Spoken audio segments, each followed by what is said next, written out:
It's been almost a week since the 5.4 livestream aired, and we now have official confirmation about the banners for version 5.4.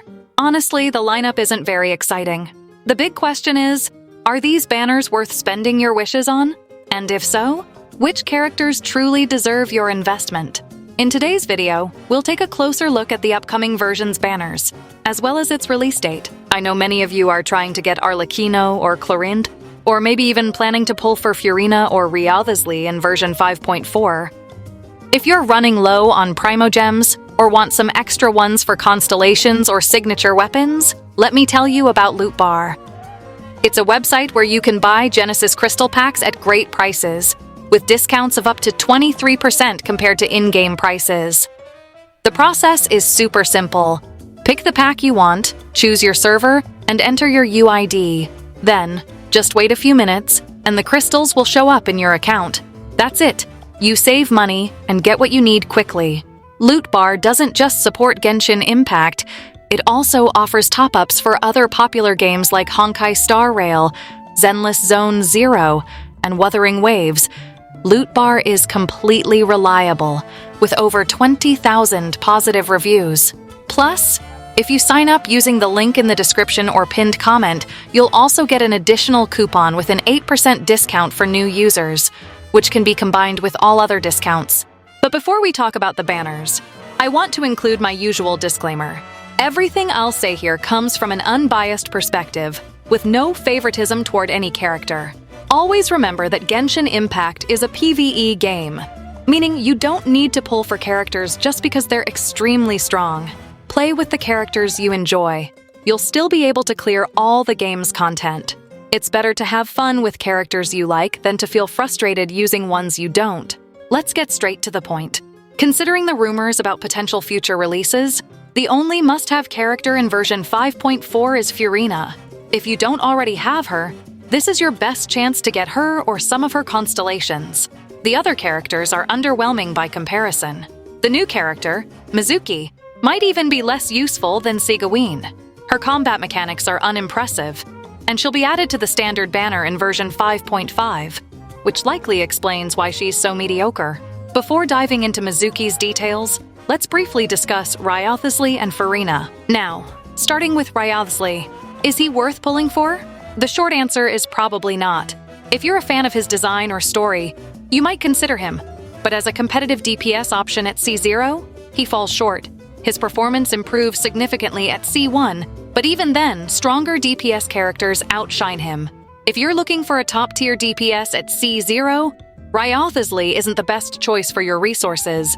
That said, he isn't a bad character. There are just better options available. And I know Wriothesley has plenty of fans. I'm one of them myself. I really like his design.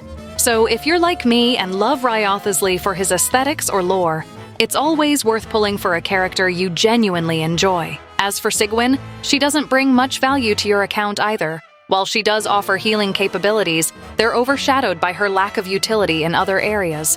Kokomi remains the best Hydro healer. Sigewinne's damage is negligible, and her Hydro application is too inconsistent to work well in freeze or vaporize teams.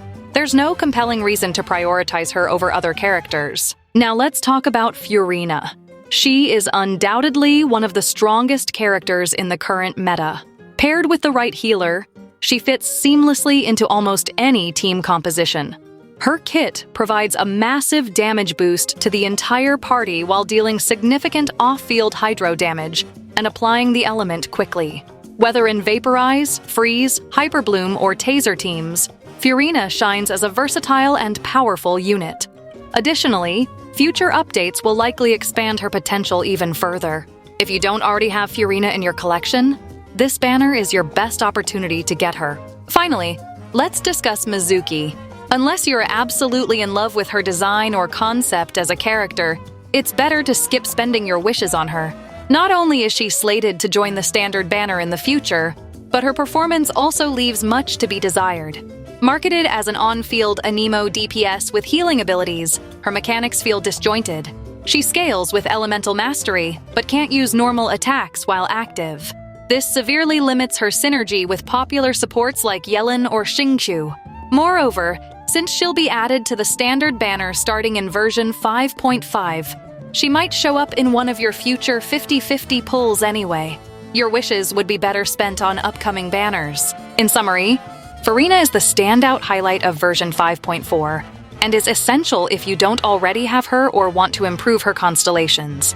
Wriothesley might be worth it if you love his design or story, but isn't an ideal choice at C0 for those seeking competitiveness. Both Sigewinne and Mizuki fall short, and don't justify spending resources unless you're a fan. And for those planning ahead for version 5.4 banners, Phase 1 of version 5.4 begins on February 12th and runs until March 4th, featuring Mizuki and Sigewinne on their respective banners.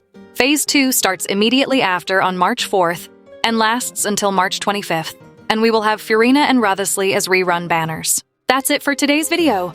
What are your plans for version 5.4 banners? Let me know in the comments. Thanks for watching. Don't forget to leave a like and subscribe to the channel. See you next time.